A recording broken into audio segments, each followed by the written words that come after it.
ABFM Heart Disease Questions and Answers with Complete Solutions 100% correct. Question: A 65-year-old woman with heart failure, EF 35%, is found to have an elevated TSH of 13.8 U/ml, but normal T3 and T4 levels. Her thyroid exam is unremarkable. Repeat labs after 2 months are unchanged. What should you advise? A. AOE subclinical hypothyroidism negatively affects heart failure and should be considered for treatment. Subclinical hypothyroidism, high TSH with normal thyroid hormone levels, can impair both systolic and diastolic heart function. Treating it with levothyroxine may improve cardiac performance and reduce heart failure progression. Start low and titrate slowly, especially in older patients or those with coronary artery disease. Contrary to one myth, thyroid therapy actually lowers LDL, not raises it. Question: A 58-year-old man with end-stage heart FA allure is not responding to 4 inotropes and standard medical therapy. UURO considering referring him for mechanical circulatory support as a bridge to transplant. Which statement is true?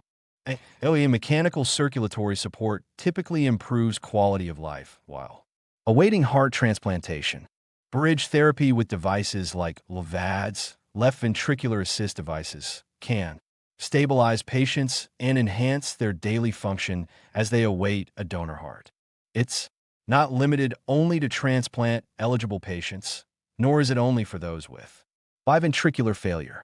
Mechanical circulatory support, MCS, with a ventricular assist device has continued to evolve and has emerged as a viable therapeutic option for patients with advanced stage D heart failure with reduced ejection fraction refractory to guideline-directed medical therapy and cardiac device intervention.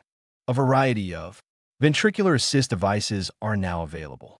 These devices may be either intracorporeal or extracorporeal and may be designed to assist the left ventricle, right ventricle, or both. Bridge therapy refers to the use of left ventricular assist. 1/4 devices to help a patient survive until a donor heart becomes available for transplantation. Several devices are available, some of which are implantable and allow patients to be discharged to their homes. These devices can increase patient activity levels and quality of life. Complications can occur, including stroke, infection, and death, but these devices can be life-saving in patients with refractory heart failure. The data from the Interagency Registry for Mechanically Assisted Circulatory Support indicates that cardiogenic shock, advanced age, and severe right heart failure, manifested as ascites or increased bilirubin, are major risk factors for death after MCS. This led to a recommendation that referral for MCS be considered before severe right ventricular failure develops. Possible indications for a bridge to candidacy ventricular assist device include obesity, tobacco use, and severe pulmonary hypertension in patients who might otherwise be candidates for transplantation. An active 66-year-old female presents with intermittent chest pain and dyspnea. She is currently pain-free. A resting EKG is normal, if found on the history and examination. Which one of the following symptoms is most likely to be associated with myocardial ischemia as T cause of chest pain? An episode of diaphoresis associated with the chest pain. Pain reproduced by chest wall palpation on the left side of the chest. Pain that comes and goes with and without exertion. Intermittent pleuritic type pain and dyspnea. Answer S, heavy check mark A. Cardiac ischemia is classically defined as deep, poorly localized chest or arm discomfort reproducibly associated with exertion or emotional stress. It is relieved with rest and nitroglycerin. It can present in an atypical fashion, and the discomfort can localize or radiate to the neck, lower jaw, throat, shoulder, epigastrium, hands, or upper back. It may be entirely absent in some cases. In older patients without chest pain, New onset or unexplained exertional dyspnea is the most common. Anginal equivalent, even with a normal resting EKG, although they may be present. Pleuritic type pain, pain reproduced with movement or palpation of the chest wall or arm, and sharp or stabbing pain are not characteristic features of myocardial. 2/4.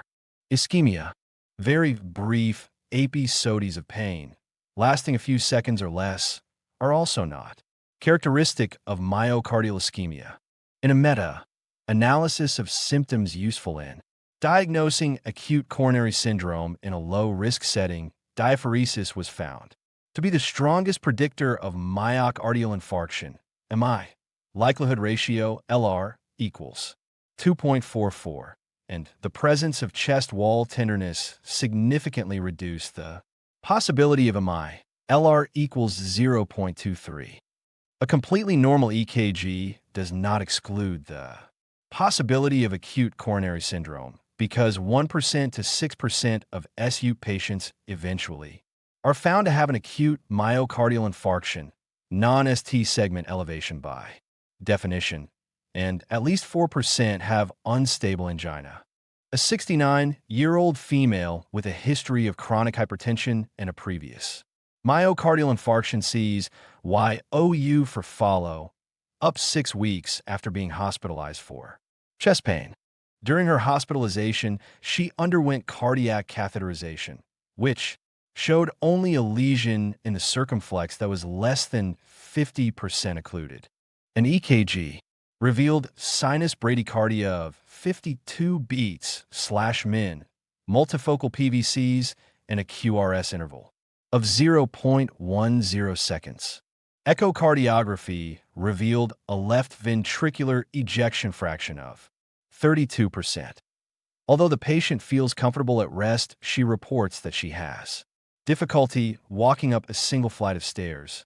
Her current medications include atorvastatin Lipitor, 40 mg daily, lisinopril, Prinaval, Zestril, 20 mg daily, metoprolol succinate, Toprol, XL, 100 mg daily, furosemide, Lasix, 40 mg daily, and aspirin, 81 mg daily. On examination, the patient is not in acute DIST-RES.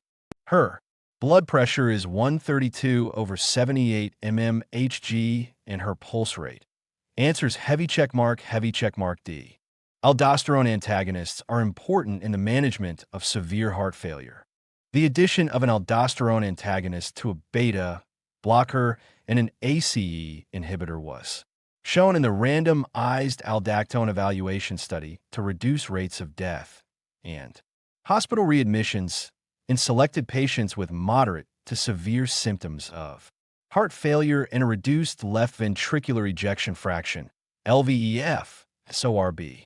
More recently, the Emphasis HF trial, eplerenone in mild patients, hospitalization and survival study in heart failure trial, found that the addition of eplerenone in heart failure patients with mild symptoms consistent with New York Heart Association, NYHA, Class 2 heart failure, and a mean LVEF of 26% resulted in a reduction in both hospitalizations and deaths.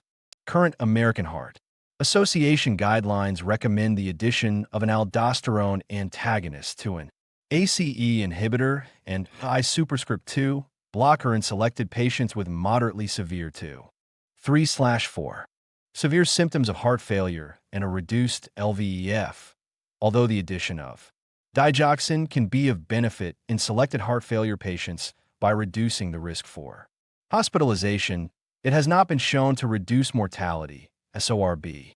According to recent guideline ES, patients are considered candidates for cardiac resynchronization therapy if they have NYHA Class 2-4 heart failure, a left ventricular ejection fraction less than or equal to 35%, and a QRS duration greater than 130 milliseconds on an EKG.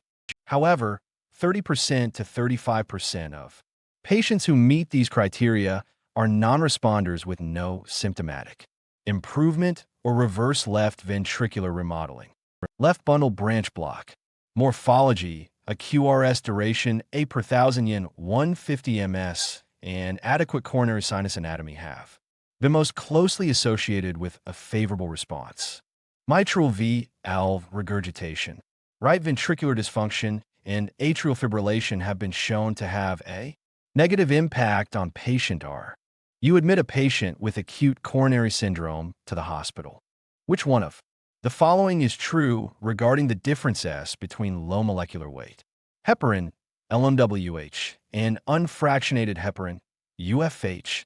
In this situation, the use of glycoprotein IIB/3A inhibitors does not require a change in the dosage of UFH. The dosage of both should be titrated to achieve a partial thromboplastin time of 1.5 to 2.5 times control. Platelet activation is the same for both. The incidence of thrombocytopenia is lower with LNWH. UFH has higher bioavailability because it is given intravenously. Answers heavy checkmark D. Anticoagulation is recommended in addition to antiplatelet therapy for all patients with acute coronary syndrome regardless of the initial treatment strategy. 4. Patients managed with an early invasive strategy, heparin exerts its anticoagulant effect by accelerating the action of circulating antithrombin.